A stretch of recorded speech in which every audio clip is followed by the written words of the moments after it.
What's up guys, Jason Ratton. Today, Samsung recently announced that they're releasing a new product called the Samsung Galaxy S25 5G. As a result, Samsung just sent this to us to unbox on YouTube. This box says iPhone, but we're using the same video's exclusive iPhone 16 Pro Max. Let's open this box anyway. This is an iPhone 15 Plus box. And back said, here's the back of the box, but it's incorrect. But Samsung uses an iPhone box, but here it is.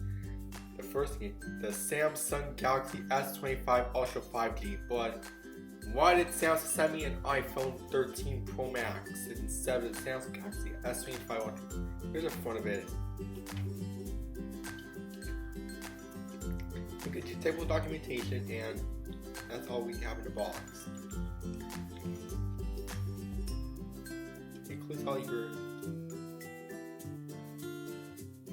So that wraps up the exclusive Samsung Galaxy S25 Ultra 5G unboxing. Be sure to check our Scoop Hack Cafe press blog, website, Facebook page, on Instagram. Be sure to like, comment, and subscribe.